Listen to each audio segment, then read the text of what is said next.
Este é o Movecast, uma realização do MOVE, Movimento pela Ética Animal Espírita. Quer conhecer mais o MOVE? Acesse nosso site. Anota aí, eticaanimalespirita.org. E nos siga também pelas redes sociais, Facebook, Instagram e YouTube.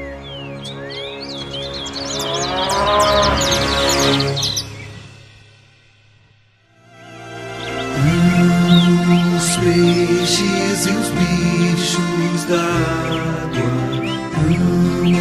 as aves e os bichos do céu, as flores e os seres da terra, tudo que vive e se move nela. Irmãs e irmãos, humanos e não humanos, e toda a natureza, louvados sejam! Está no ar o Movecast número 2, sobre o livro O Evangelho dos Animais, ditado pela equipe espiritual da ASEAMA para a médium Sandra Calato. Hoje nós abordaremos o capítulo 1, chamado A Querida Companheira Fifi. Então sejam todos muito bem-vindos e venham se mover conosco, pelos animais, pelas pessoas e toda a natureza. As flores e os seres da terra, tudo que vive se move nela. Nós estamos aqui com Juliana, Carol e Joyce, e elas vão dar as suas boas-vindas. Olá a todos, eu sou a Carol de Santo André, São Paulo, e estou muito feliz em participar do Movecast de hoje. Juliana Cutolo também, querida amiga, suas boas-vindas. Queridos, muito obrigada pelo convite, eu estou muito feliz de estar participando, sou aqui de São Paulo também, e estou muito feliz por esse novo Movecast. E Joyce, seja bem-vinda também. Muito obrigada, Rafael, obrigada pelo convite, sou aqui de São Paulo também, e vamos nos mover aí em prol dos animais com o Evangelho dos Animais. Peixes e os bichos da água, amo as aves e os bichos do céu, amo as flores e os seres da terra, tudo que vive se move nela, assim. Excelente, meninas. Um grande abraço a toda a equipe do MOVE. Estamos aqui hoje em 4 integrantes e vamos lá, vamos dar início aqui a esse segundo episódio sobre a obra O Evangelho dos Animais. E já faço aqui o convite ao ouvinte amigo que ouça o primeiro episódio. Há revelações muito interessantes dos bastidores dessa obra, do qual nós vamos, episódio a episódio, comentando os capítulos dessa obra. Eu queria relembrar uma coisa para quem já ouviu e revelar para quem não ouviu. Nós vamos comentar aqui alguns personagens dessa obra. E nesse capítulo aqui aparecem alguns. Aparece a Amanda, aparece o Senhor Antônio, aparece a companheira Fifi, que é uma cachorrinha, e outros. A médium Sandra Calado, que recepcionou essa obra, ela nos disse lá no Movecast 1 que esses personagens são reais, não são fictícios. As histórias que aqui foram ditadas nesse livro que nós comentaremos são com personalidades reais. Olha que interessante. Claro que os nomes foram modificados, né? Mas isso traz pra gente, né, uma sensação assim mais profunda. Nossa, essas experiências existiram. E isso é interessante porque aquele que está ouvindo e nós que estamos comentando aqui, a gente se identifica com essas histórias, porque muitas delas são comuns às nossas vivências. E nós veremos um pouquinho isso aqui hoje. Bom, meninas, esse primeiro capítulo da Querida Companheira Fifi, vamos fazer aqui uma pequena sinopse. Narra o desencarne da cadelinha Fifi, que foi picada por um inseto, e a Amanda, a tutora, a mamãe dessa cadelinha, amava muito essa cadelinha e corre para o veterinário, faz o possível, mas a cadelinha desencarna. E a Amanda era espírita, há muitos anos espírita, participava de uma casa espírita, junto com o seu marido, junto com os seus filhos, e ela começa a sentir um conflito, porque ela estava sofrendo muito com o desencarne da Fifi. E ela então estava vivendo um conflito, porque na voz geral, poxa, está sofrendo por causa de um animal? A nossa cultura ainda entende que os animais são inferiores à espécie humana, enfim, então ela estava nesse conflito. Eu queria conversar um pouquinho com vocês primeiramente sobre esse conflito. Alguém quer comentar sobre isso? O conflito de passar por uma perda, né, de um animal ou de ter dúvidas, né, eu já passei por esse conflito. Quando eu era mais jovem, não conhecia o espiritismo ainda, e eu procurava saber sobre a alma dos animais, sobre o que acontecia com eles, e no catolicismo de onde eu vim, eu nunca tive essa informação.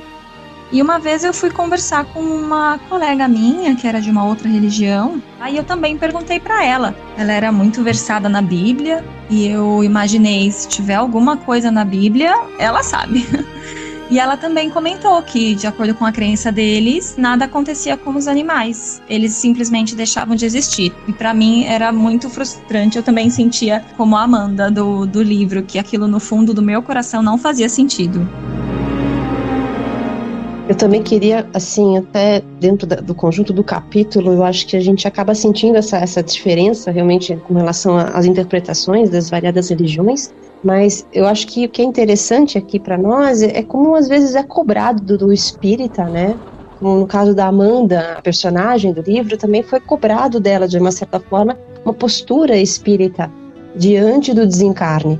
E se a gente tem que ter, né, vamos pensar, diante de um familiar, uma postura mais, assim, assertiva, não, a morte não existe, há continuidade, o espírito sobrevive, esse conflito acontece na hora do desencarne do animal, né? E a gente fica, às vezes, meio que se cobrando, poxa vida, mas por que eu estou sofrendo? Se eu sou tão forte quando eu perco um parente, procuro na doutrina todos os esclarecimentos necessários e as pessoas me ajudam, me consolam e só a ideia da sobrevivência do espírito já é consoladora.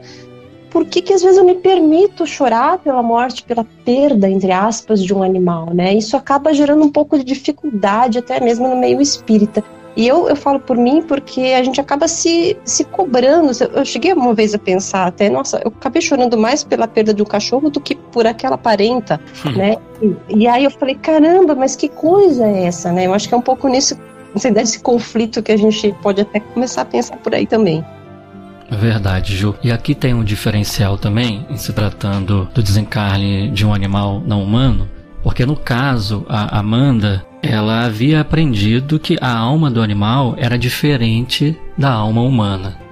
Então isso decorre, né, da nossa cultura, como eu já havia dito, que entende que a alma dos animais vai perder a sua individualidade quando desencarnar, ou que os animais foram criados para nos servir, e uma série de outras questões que envolvem a relação dos homens com os animais.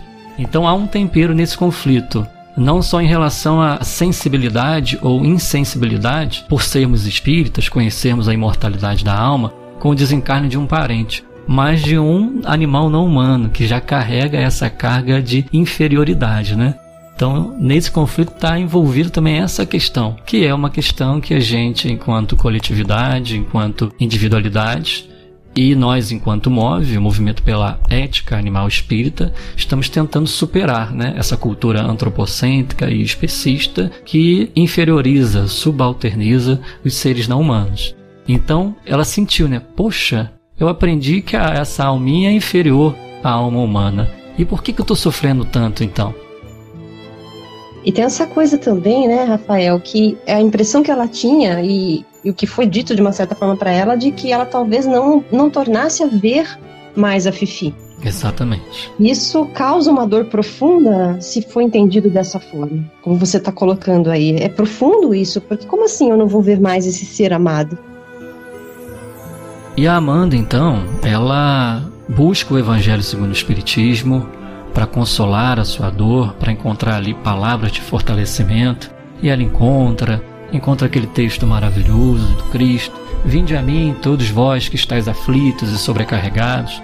Então ela vai pesquisar na doutrina, ela se sente motivada a encontrar na doutrina informações sobre a alma dos animais, sobre a evolução dos animais, para entender melhor esse processo agora, novo para ela, do desencarne de uma filha, de uma parente da família dela, assim ela sentia.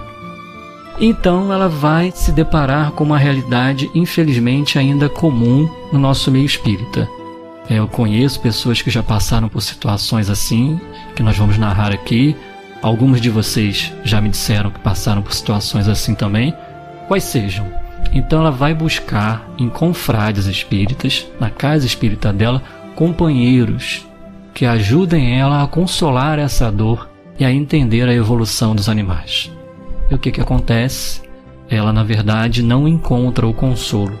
Na verdade, ela diz até que encontrou até olhares de desdém. Como assim? Está sofrendo por um animal desencarnado? E como Juliana disse, né? Ela vai encontrar até afirmações de que essa alma vai desaparecer. O animal, quando desencarna, não mantém a sua individualidade. Não entendemos assim, pelo estudo sistematizado da doutrina espírita, mas comentaremos isso mais ao final. Juliana, Carol, Joyce, vocês já passaram por alguma situação assim? Querem comentar sobre isso? Eu gostaria de contar uma experiência, não se encaixa totalmente nesse sentido, mas se puder ser útil. Ainda quando eu iniciei na doutrina espírita, né, aprendendo as primeiras lições, eu morei numa região que tinha vários animais de carga, né? E aquilo começou a mexer muito comigo. Eu comecei a sonhar muito com coisas muito difíceis que os animais passavam. O assunto animal nunca tinha vindo à minha mente. Eu nunca tinha pensado sobre isso. E eu comecei uma sequência por semanas sonhando com animais em sofrimento. E acordei várias vezes com o pensamento que eu tinha que buscar isso na doutrina espírita. Tentando achar respostas foi muito difícil, porque houve um conflito muito grande de informações e nenhuma delas calava. Mas eu pensando aqui, assim como a Amanda, ela comenta no início do capítulo, né? Ela sabia que a prece renovadora e a leitura constante do Evangelho eram fundamentais, né? Seria por aí onde ela ia encontrar esperança, independente daquilo que estava sendo dito, aquilo que eu estava ouvindo, que não estava me convencendo, vamos dizer assim, totalmente, porque eu acreditava que os animais tinham algo a mais. Quando a gente se propõe a continuar a busca e encontrar uma resposta mais profunda, o Evangelho e a prece, ela direciona para isso. Então, foi assim que eu iniciei a minha pesquisa, né? E assim que eu consegui entender melhor a questão da morte dos animais e do sofrimento dos animais. Muito legal, Joyce. E você disse uma coisa importante, que a Amanda sentia que havia algo a mais. E a doutrina espírita, ela também decorre da ciência da observação.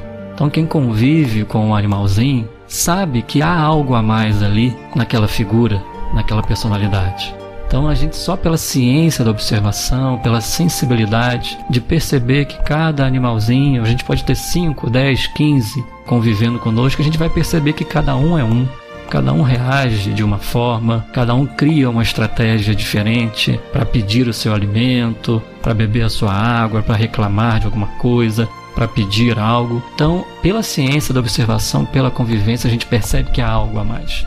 Então a Amanda, ela percebeu isso, que culturalmente nós perdemos essa percepção ao longo do tempo.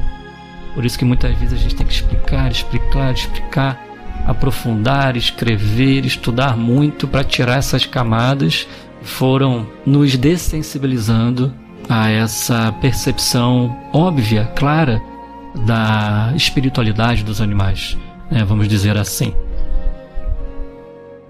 Uma coisa que muitas vezes acaba reforçando tudo isso que a Joyce falou da experiência dela de buscar no espiritismo e o que a Amanda passou também, que acontece muitas vezes, é que realmente a doutrina espírita ela é consoladora, mas é tanta coisa que tem assim na codificação que muitas vezes as pessoas leem e perdem pequenos pontos, né, pequenos pedaços ali numa resposta, às vezes, do Livro dos Espíritos, que já diz tanta coisa. Inclusive, no Livro dos Espíritos, quando fala sobre os animais, se eles compreendem Deus, e fala que, na verdade, não, que os animais, eles veem o homem como Deus.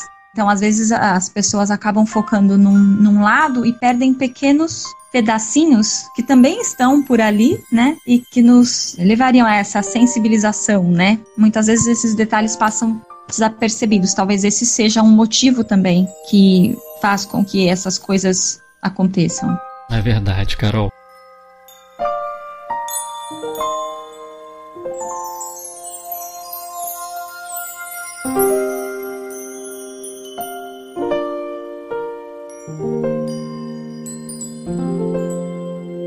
Prosseguindo aqui então, meninas, na obra, então ela começa a consultar os confrades espíritas na casa que ela frequentava, uma casa tradicional, uma casa com mais de 75 anos de existência, mas ela não estava encontrando respostas satisfatórias.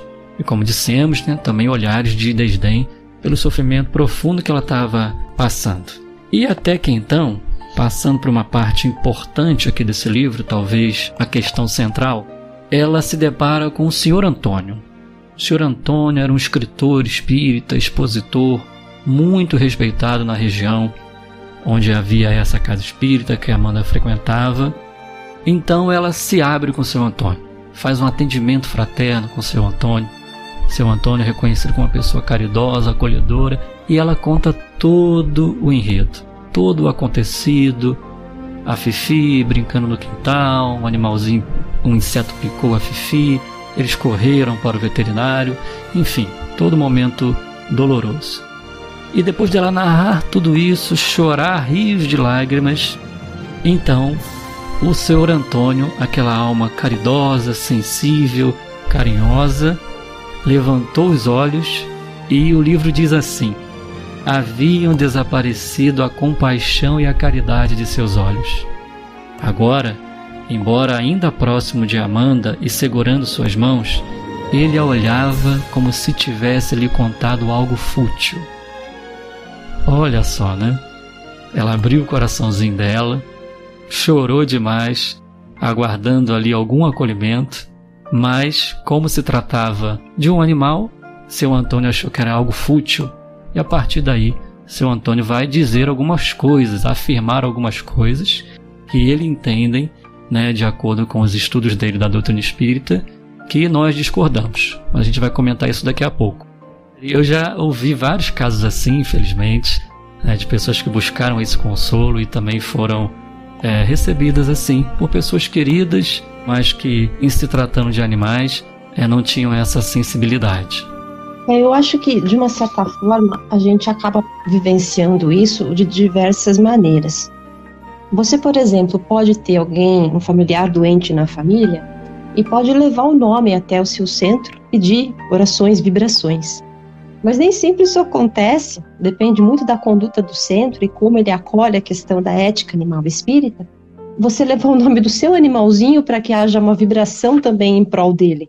Então começa por aí que a gente passa por um certo constrangimento, eu vou dizer. São 7 animais, já irmãos dos animais que passaram pela minha vida.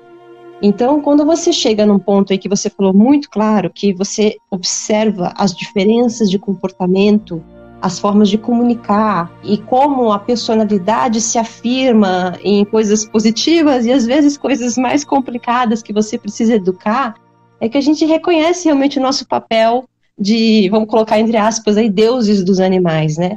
Porque a gente precisa de uma certa forma dar uma certa direção para eles também, em comportamento, em educação, em amor, porque o princípio do carinho, o princípio, né, da gente aconchegar um animal junto do coração é também auxiliar esse despertar do amor. Então quando a gente começa a identificar todo esse papel e como esses animais reagem também diante do sofrimento e da dor que eles também passam, é aí que a gente fica um pouco a ver navios quando vai procurar conversar com outras pessoas dentro da casa espírita. Então, assim, eu já tive situações em que você começa a comentar e as pessoas de fato não sabem o que dizer, né? Falta um pouco, sabe, de você falar, poxa vida, eu queria tanto trocar umas ideias, de entender melhor. Há uma carência grande nisso, né? O processo da dor do animal, né? Já chegou gente para mim me perguntando: escuta, mas por que o animal tem que passar por essa dor? eles são tão amorosos, eles são tão puros, eles perdoam tudo, por que eles têm que passar? Né? Eu acho que é um pouco essa questão acontece. Essa situação, assim como aqui no caso do senhor Antônio, o senhor Antônio ele tem 2 cachorros, né? No texto ele fala que ele tem animais. E ele não conseguiu fazer a conexão, vamos dizer assim. Ele gostava dos animais dele. Porque, assim, muitas vezes a pessoa da casa espírita ou familiar, que você tem uma dúvida, um anseio em relação ao animal, e aquela pessoa não entende, não é porque aquela pessoa muitas vezes não gosta de um animal. Na verdade, muitas vezes as pessoas também têm animais, mas a visão ainda é outra. A palavra que vem na minha cabeça é a conexão. Parece que a pessoa não fez a conexão. E fica muito difícil, porque o olhar do senhor Antônio para Amanda, ele não conseguiu captar aquilo que ela estava falando. Como se fossem momentos diferentes das pessoas, né? Exatamente, Joyce. E é importante a gente frisar que essa dessensibilização com os animais não humanos, ela ocorre diariamente. A gente está conversando aqui agora e nas televisões, nos rádios, nas conversas por aí, mergulhados que estamos numa cultura, sempre vou repetir, antropocêntrica e especista, ela se constrói e se reconstrói a todo instante. Então, por exemplo, ao longo da nossa história, nós, enquanto humanidade, dissemos que os animais são irracionais, que os animais não têm linguagem, que os animais não têm inteligência, que os animais não sofrem, não sentem, não socializam, não evoluem, não se importam com suas vidas, não têm alma. Então foi uma construção tão poderosa nas religiões, nas ciências, nas filosofias, que nós carregamos essa bagagem até hoje. Ainda mais nós que somos espíritas, que entendemos que reencarnamos aí em várias partes desse planeta e já bebemos dessa cultura em vários cantos da nossa Mãe Terra. Então fazer essa ressignificação, essa desconstrução é um processo. Então não necessariamente as pessoas são mais porque estão agindo assim. Seu Antônio não é uma pessoa malvada porque agiu assim, né? Ele não fez ainda a conexão. Ele vai precisar estudar algumas coisas, ter novas experiências, se abrir a esse inacreditável, maravilhoso mundo novo, que inclui os animais nas nossas considerações morais, nas nossas ações morais. Que os interesses deles valem assim como os nossos. E esse é nosso papel, né? Enquanto divulgadores da ética animal espírita. Então é toda uma desconstrução gradativa que a gente está contribuindo para que aconteça. E vários movimentos espalhados pelo mundo estão fazendo o mesmo. Brevemente, vou contar algumas coisas que já aconteceram comigo. Por exemplo, me convidaram para fazer uma palestra em determinada casa espírita. A pessoa era coordenadora de doutrina.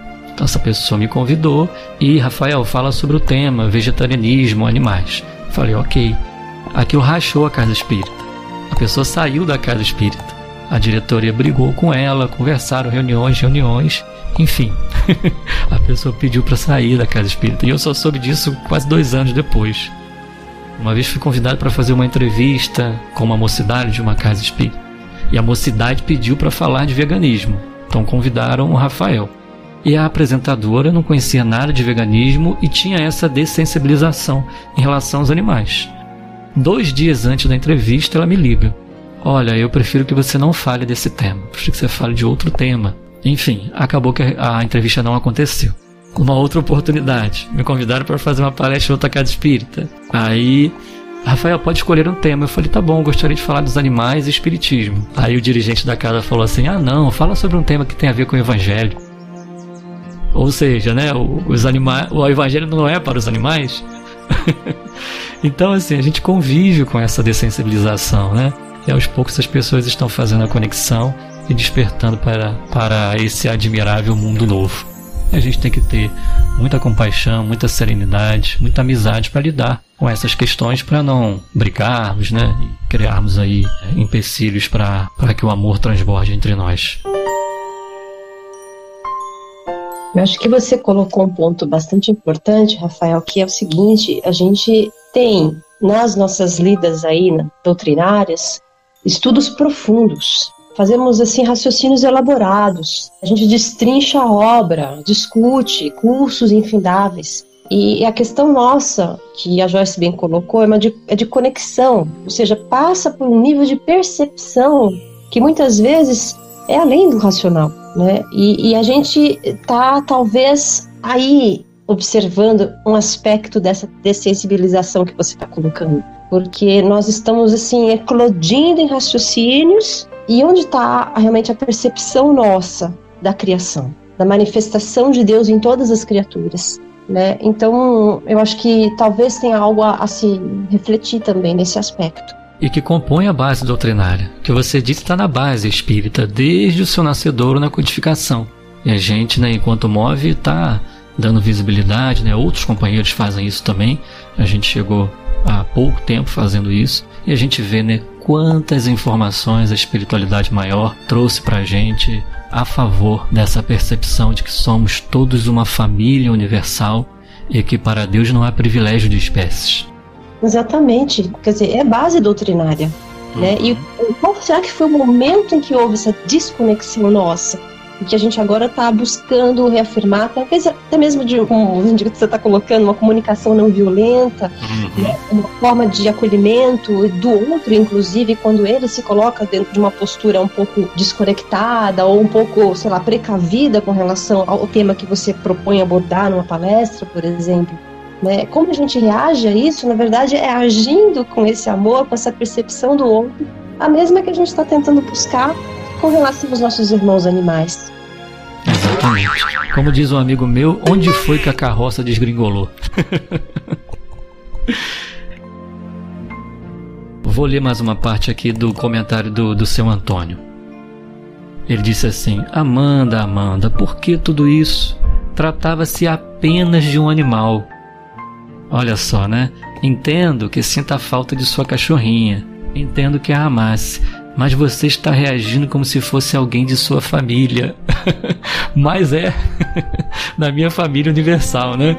Tô respondendo aqui no lugar da Amanda. Você quer comentar, Carol?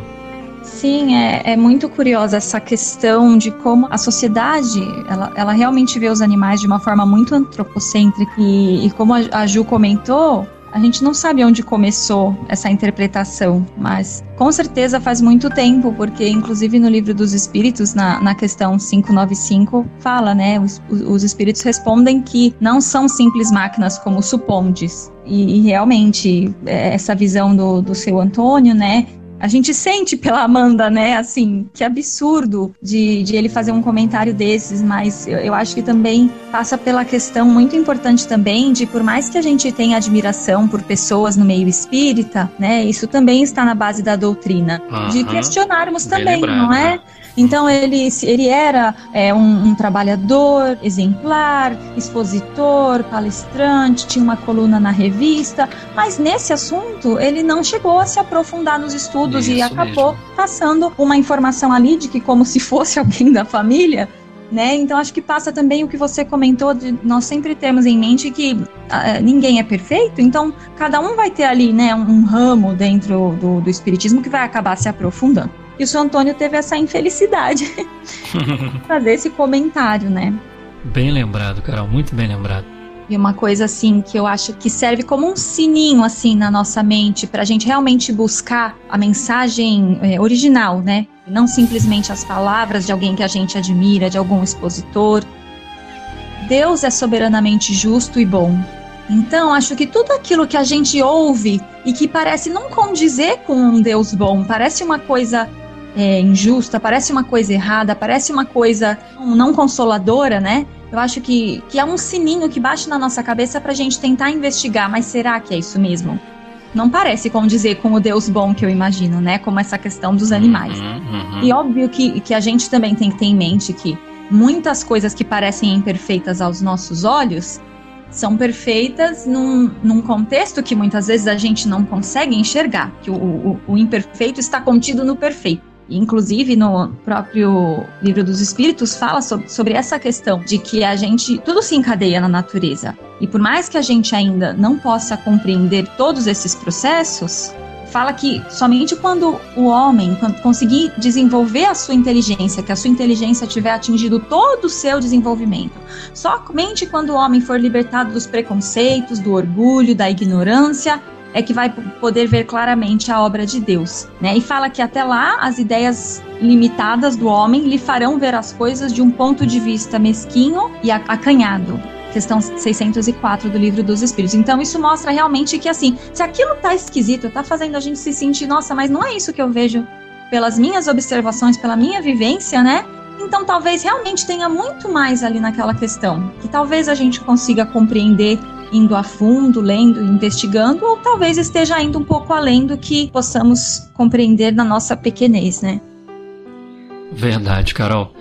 E percebam que há uma contradição aqui no entendimento do seu Antônio, no seguinte sentido: se ele considera que o animal é um ser inferior, perante a lei divina, o que a gente aprende enquanto espiritismo é que o superior, ele tem que ajudar o inferior. Ou seja, se considerarmos que os animais são seres inferiores por uma série de requisitos e de conceitos antropocêntricos e especistas, ou seja, nossa obrigação é ainda maior com eles.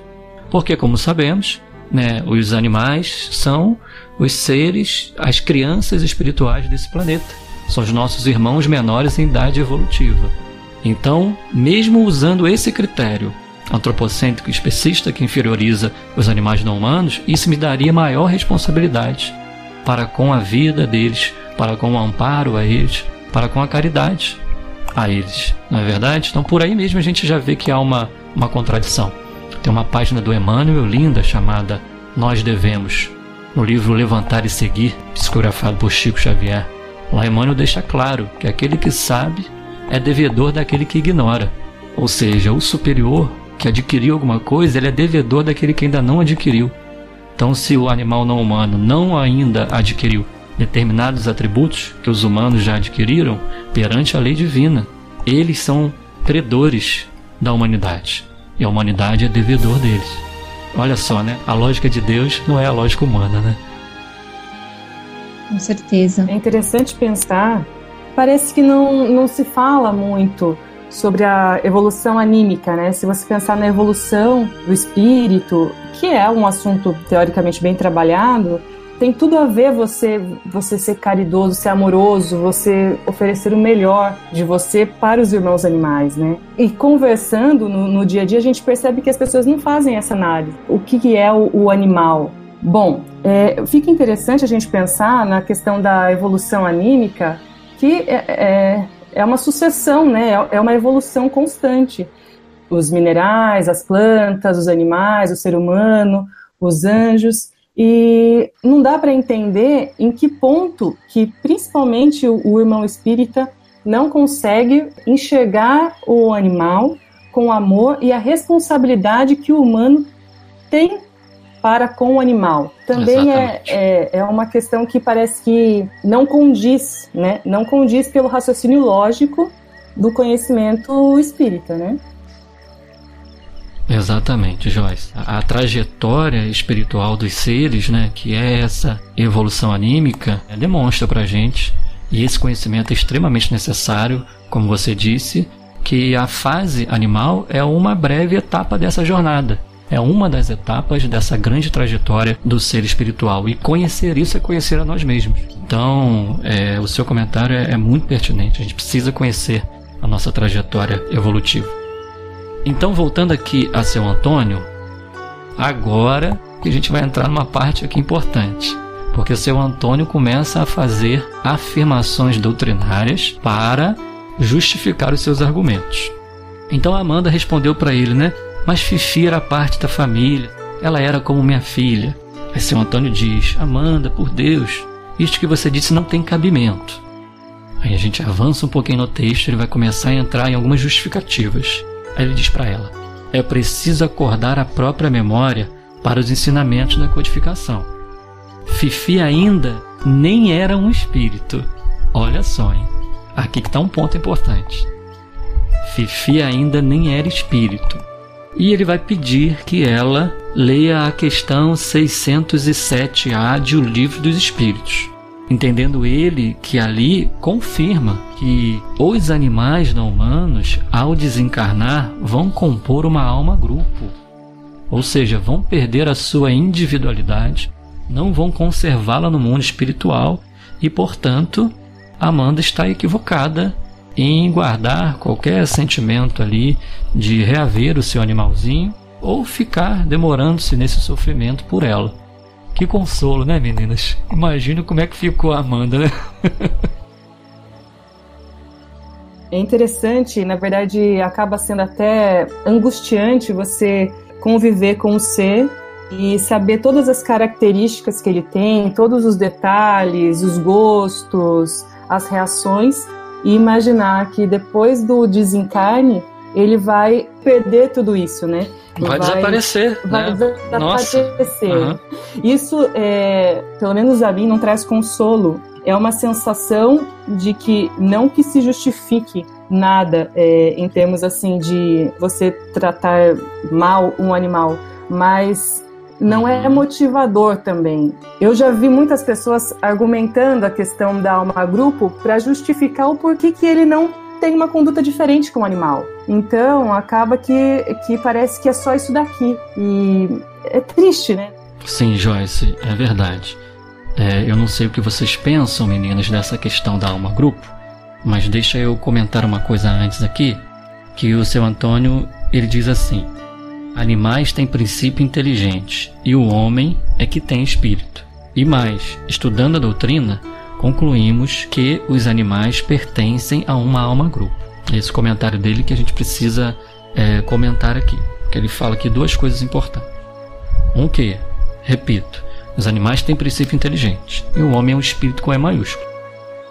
No meu entendimento, ok, obviamente, isso não justifica nenhum tipo de crueldade, insensibilização com os animais não humanos. Por quê? Porque isso aqui são nomenclaturas didáticas trazidas pela codificação para apontar a fase que se encontra aquele ser espiritual na sua evolução anímica, na sua trajetória evolutiva.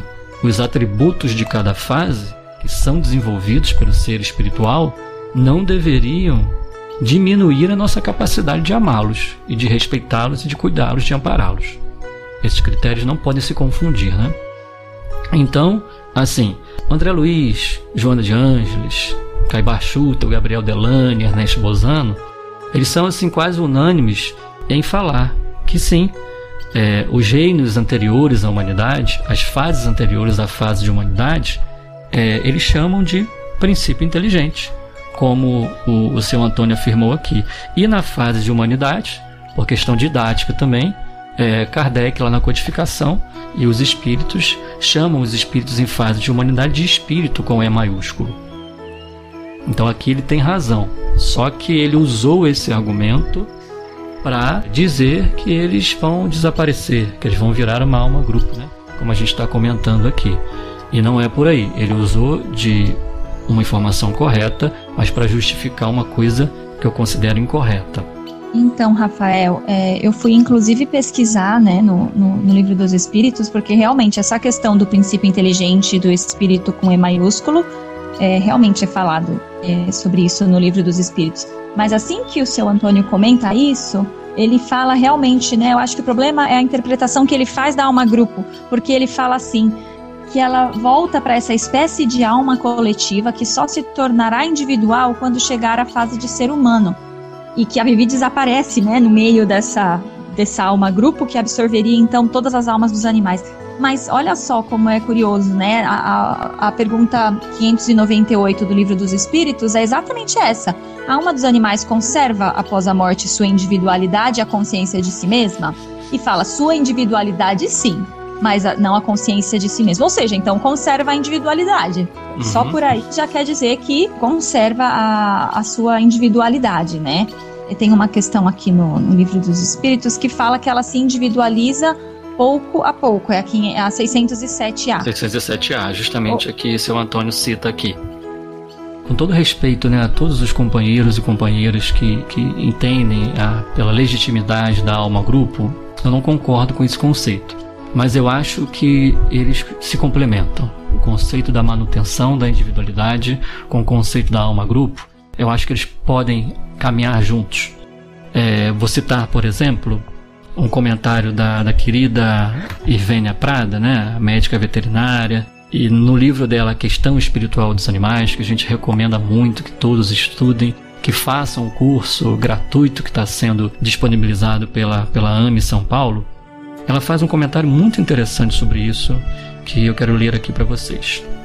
Ela diz o seguinte: penso que a noção de alma-grupo apenas pode ser entendida como um estado de sintonia e, consequentemente, de interação energética e vibratória em que vivem seres afins.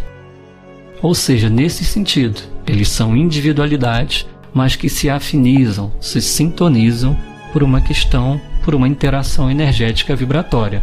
Então é uma unidade coletiva de seres individualizados, mas que se afinam por uma questão de igualdade ali evolutiva. Então acho que a gente conseguiria encontrar aí um caminho interessante para isso. Mas que fique claro, né? No meu entendimento, no entendimento para mim da codificação, dessa própria questão, né? Não se perde a individualidade jamais, né? Isso é básico na doutrina espírita, no meu modo de ver. E a confusão se dá nessa questão 607A, quando diz ali da individualização que se dá aos poucos, né, dos seres na fase de animalidade. Na verdade, essa individualidade eu entendo que tem a ver quando o ser toma a consciência de que ele é uma individualidade. E essa consciência de si mesmo, pelo menos o início dela, o desabrochar dela, ela ocorre na fase de animalidade. Isso a gente trai aí do próprio Livro dos Espíritos. Então a individualização dele nesse sentido. No sentido de que adquiriu a consciência de si mesmo. E isso a gente sabe pela ciência e pela literatura espírita e espiritualista, que na fase de animalidade o ser já desabrocha esse senso. Então a individualidade nesse instante da aquisição da consciência de si mesmo, e também uma individualidade ou uma individualização quando o ser, para iniciar a sua trajetória evolutiva, é como que destacado do elemento espiritual, no que a gente aprende lá na codificação, na Trindade, etc. Então, não quer dizer que o fato dele não ter ainda desabrochado essa individualidade, que ele é uma alma-grupo. Não é isso, né? É um momento que ele adquire a consciência de si mesmo, que já ocorre na fase animal. E aí a gente pode dizer, né? É uma individualidade propriamente dita. Queria fazer uma complementação em relação à questão da individualização. Se a gente for pensar nos animais, desde a esponja do mar até um gorila, é muito amplo, né, o reino animal. E eles vão evoluindo dentro do reino animal também. E a cada grupo animal existe uma aquisição, um aprendizado, uma evolução, um conhecimento adquirido que eles podem obter. Então, eles vão se individualizando. O pássaro, né? Ele tem uma vivência diferente do réptil, que é diferente do mamífero. São aquisições que acontecem dentro do reino animal e que vai também moldando aquele espírito, né? Vai preparando aquele ser para o conhecimento, ainda no reino animal, dele, né? Enquanto ser individual. Ele vai tomando consciência que ele é um ser individual, da sua individualidade, das suas capacidades, da interação. Eu acredito nisso, né? Então se individualiza pouco a pouco e se ensaia para a vida, como disse a 607A. Enfim, meninas, então agora acho que a gente já conversou bastante, vamos encaminhando para os comentários finais. As últimas palavras desse capítulo são dolorosas, né? São tristes. Eu lembro que a primeira vez que eu li esse livro eu chorei bastante junto com a Amanda aqui. Esse capítulo termina assim: ao voltar para casa, seu peito doía fundamente. Segundo o que seu Antônio lhe explicara, Fifi simplesmente deixara de existir para fazer parte de uma alma-grupo. Isto significava que não mais haveria, o que aumentou o seu desespero. Todas essas despedidas, elas são difíceis. A gente percebe a dor da ausência física. E talvez ali nesse momento de profundo sentimento, de coração dolorido da Amanda, não ter sido orientada da forma correta, da forma mais condizente com a lógica e assim, com a extrema amorosidade da doutrina, tenha trazido para ela esse desconforto, que ela voltou para casa com ele, com algo realmente faltando dentro de si mesma. E essa falta é justamente esse aspecto da individualidade nossa, que é essa marca de Deus. Esse toque de Deus, que a gente comentou lá no início, da justiça, da bondade divina, que é algo tão profundo. É herança. Com os filhos pródigos que nós estamos tentando voltar, né? Tentando, assim, deixar de comer a comida dos porcos e voltar a levantar e buscar aquele abraço consolador que diz, vem. O alívio está justamente em saber que nada acaba, que nada termina, não existe essa ideia de que não é possível mais. Então, eu acho que o que faltou ali, você até falou, né, assistência fraterna, né, o atendimento fraterno, ficou faltando a parte do fraterno ali, exato, né, de entender esse acolhimento, não por maldade realmente, mas porque existe um preconceito nosso ainda, que a gente não consegue ligar a nossa experiência, a observação nossa, a gente acaba ligando a uma lógica que é muito ainda antropocêntrica e acaba, por incrível que pareça, no meio espírita, rejeitando a própria doutrina. É verdade. Sem essa intenção, mas acaba acontecendo realmente. E acontece muito, muito, muito, infelizmente. E a gente precisa, juntos, enquanto movimento espírita, modificar esse quadro, né? Bom, agora para finalizar, só nos resta ficar com o coração cheio de esperança para momentos melhores aí da Amanda, que esse sentimento dela de tristeza, né, desespero, como terminou aqui o texto, que isso seja aí propulsora para mais pesquisa e mais conhecimento, para que ela consiga aprender mais do Evangelho, né? E a gente sabe de tantas pessoas que estão nessa mesma situação, né, que podem estar ouvindo a gente agora.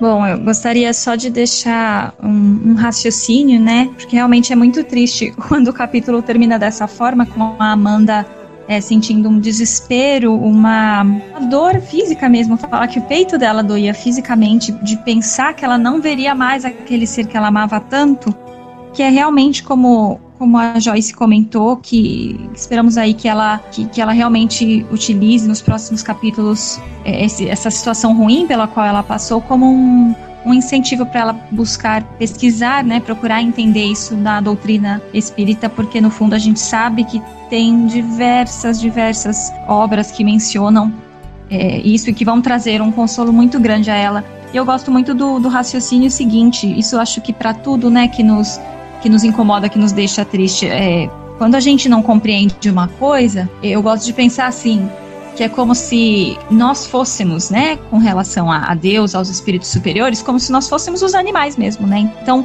jogando a situação oposta, imagina que você leva o seu animalzinho ao veterinário para tomar uma injeção. Ele não gosta. E ele com certeza vai achar aquilo muito ruim e dolorido. E para ele, não faz sentido aquilo. E você pode tentar explicar, ele ainda tem a inteligência limitada, né? Você pode tentar explicar para o seu cachorrinho de todas as formas que você quiser. A inteligência dele ainda não está preparada para compreender por que ele precisou tomar uma injeção que doeu, que ele ficou lá tremendo, enfim. E da mesma forma, nós, para com os espíritos superiores, né? Se tem coisas que nós não compreendemos ainda, a gente tem que ter a certeza de que aqueles que estão acima de nós têm, com certeza, alguma coisa que a gente não entende, mas que deve fazer sentido divino e deve ser perfeito de alguma forma, né? Deve ter um motivo bom e justo como Deus. Maravilha, Carol. Vocês duas disseram algo muito importante, que é justamente o que acontecerá aqui nos próximos capítulos. E fica aqui como convite também aos ouvintes, porque essa dor que a Amanda passou foi justamente a mola propulsora para que ela pesquisasse sobre a alma dos animais. A partir daí, essa obra é construída. A partir daí, informações muito relevantes para todos nós serão trazidas. Então, a dor tem muito a ensinar também.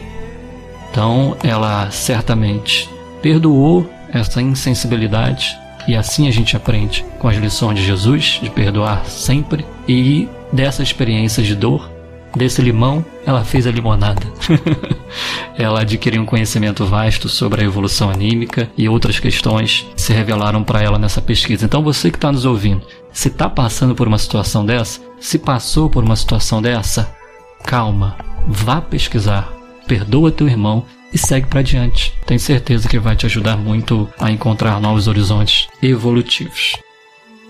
Então é isso, meninas. Agradeço muito a vocês pelos comentários. Agradeço demais aos ouvintes que participaram conosco desse episódio. E no próximo episódio, o Movicast número 3, será sobre a visita à veterinária, que é o capítulo 2 dessa obra. Até o próximo Movicast. Paz e bem. Amo os peixes e os bichos da água. Amo as aves e os bichos do céu.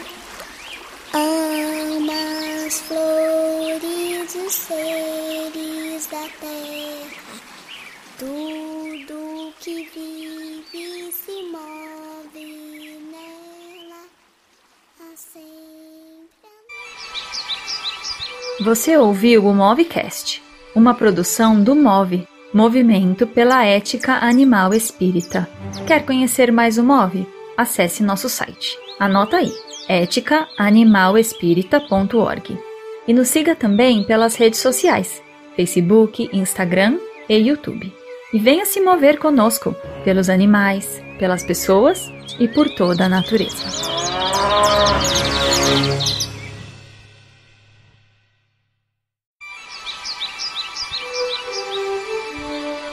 Este é o Movicast.